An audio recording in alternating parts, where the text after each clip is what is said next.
नमस्कार, आपका स्वागत है ASTV 24 न्यूज नेटवर्क में। हम लाते हैं तेज, सटीक और निष्पक्ष समाचार हिंदी, इंग्लिश और बंगाली भाषा में। देश से लेकर दुनिया तक की हर बड़ी खबर अब इंडोफ्लेक्स व अन्य प्लेटफॉर्म पर लाइव।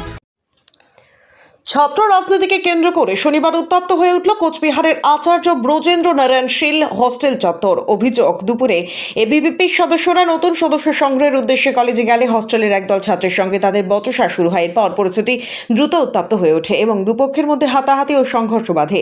এবিভিপির অভিযোগ, হস্টেলের ছাত্ররাই তাদের উপর হামলা চালায়। এই ঘটনায় এবিভিপির সদস্য অঙ্গদ অধিকারী গুরুতর আহত হন। তাকে উদ্ধার করে কোচবিহার MJN মেডিকেল কলেজ ও হাসপাতালে ভর্তি করা হয়েছে। বর্তমানে তিনি হাসপাতালের সার্জিক্যাল বিভাগের চিকিৎসাধীন। অন্যদিকে সূত্রের খবর, এই সংঘর্ষে হস্টেলে প্রায় 26 জন ছাত্র আহত হয়েছেন। যদিও হস্টেলের ছাত্রদের পক্ষ থেকে এখনো পর্যন্ত কোনো আনুষ্ঠানিক প্রতিক্রিয়া পাওয়া যায়নি।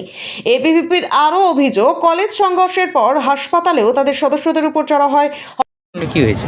আজকে আমরা অখিল ভারতীয় বিদ্যার্থী পরিষদের আমরা প্রত্যেকেই কার্যকর্তা, আমাদের বিভিন্ন কার্যক্রম থেকে আমরা ব্যস্ত থাকি এবং আমরা কলেজে ভিজিট করা, আমাদের যেহেতু সদস্যতা অভিযান চলছে, তা আজকে এবিএনসিল কলেজের বিভিন্ন বিচ্ছিন্নতাবাদী শক্তি, আপনারা জানেন নিট কেলেঙ্কারিকে সামনে রেখে কিভাবে দিল্লির যন্তর মন্তরে তারা ভারতকে টুকরা করার, যেমন উমার খালিদের মতন সন্ত্রাসবাদী, তাকে বলছে ফ্রি উমার খালিদ, সে কি নিট টপার হয়েছিল। তো এগুলো বিষয় নিয়ে আমরা সকলকে বুঝাই, সকলকে এরকম আমরা ওয়ার্কশপ করি। তো এই সমস্ত বিষয় নিয়ে আমাদের অঙ্গদ অধিকারী কার্যকর্তা ছিল আমাদের সাথে, সে কোনো কারণবশত এখানে আসে, ছাত্র মানুষ এখানে আসে, তা ওই বিচ্ছিন্নতাবাদী শক্তি কিছু সন্ত্রাসবাদী ছেলেরা অঙ্গাদকে একা পেয়ে মধু বর্মন, কি নামটা, জয়দীপ বর্মনের মতন সন্ত্রাসবাদী ছেলে, তারা কলেজে পড়াশোনা করতে আসে না, ওরা সাইলেন্সের পাইপ থেকে শুরু করে দাও, কুড়াল, লোহার রড, লোহার পাইপ দিয়ে অঙ্গাদ আমাদের কার্যকর্তা তাকে মারা হয়েছে। তো এর জন্য আমরা এখানে জমায়েত হয়েছি। আর আগামী দিনেও আমরা বলে দিতে চাই, বিদ্যার্থী কোচবিহারের বুক দেখবে বিদ্যার্থী পরিষদ কী এবং কি করতে পারে। আমরা নৈতিক ভাষায় জবাব দেবো, আমরা আন্দোলনের ভাষায় জবাব দেবো এর, এবং কঠোর থেকে কঠোরতম শাস্তি জানাই।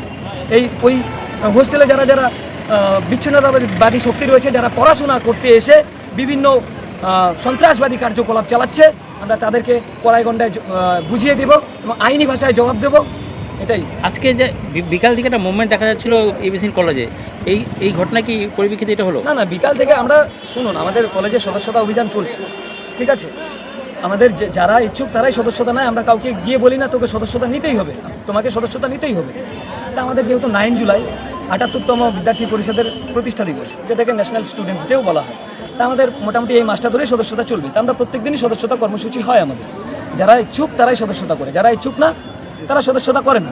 এই যে কিছুদিন আগে পরীক্ষা হলো, আজকের ঘটনাটা নিয়ে বলছি যে বিষয়টা যেহেতু আজকে ঘটনা, না এরকম কোনো কার্যকলাপ নেই। তারা যেহেতু তাদের বিভিন্ন টুকরো গ্যাং নিয়ে বিভিন্ন মুভমেন্ট হচ্ছে সারা ভারতবর্ষ জুড়ে, তারা পরিকল্পনা মাফিক আমাদের রাষ্ট্রবাদী ছাত্র সংগঠনকে টার্গেট করছে।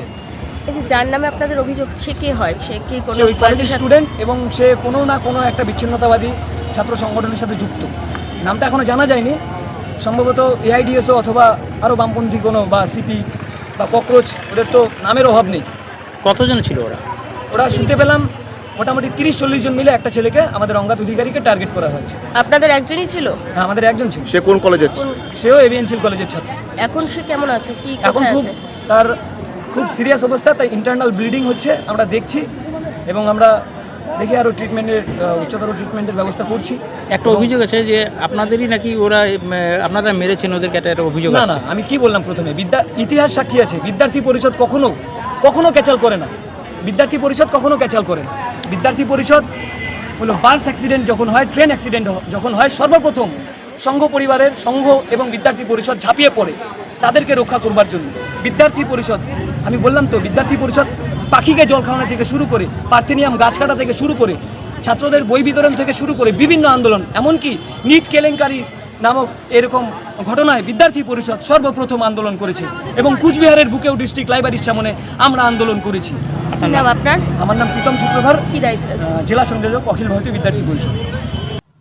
এবিভিপির আরও অভিযোগ, কলেজ সংঘর্ষের পর হাসপাতালেও তাদের সদস্যদের উপর চড়াও হয় হস্টেলের কয়েকজন ছাত্র। ঘটনার খবর পেয়ে কোচবিহার কোতোয়ালি থানার পুলিশ দ্রুত ঘটনাস্থলে পৌঁছে পরিস্থিতি নিয়ন্ত্রণে আনে। ঘটনাকে কেন্দ্র করে কলেজ চত্বরে ব্যাপক উত্তেজনা ছড়িয়ে পড়ে। পুলিশ ঘটনার তদন্ত শুরু করেছে, তবে সংঘর্ষের প্রকৃত কারণ এবং কারা এর সঙ্গে জড়িত তা খতিয়ে দেখা হচ্ছে।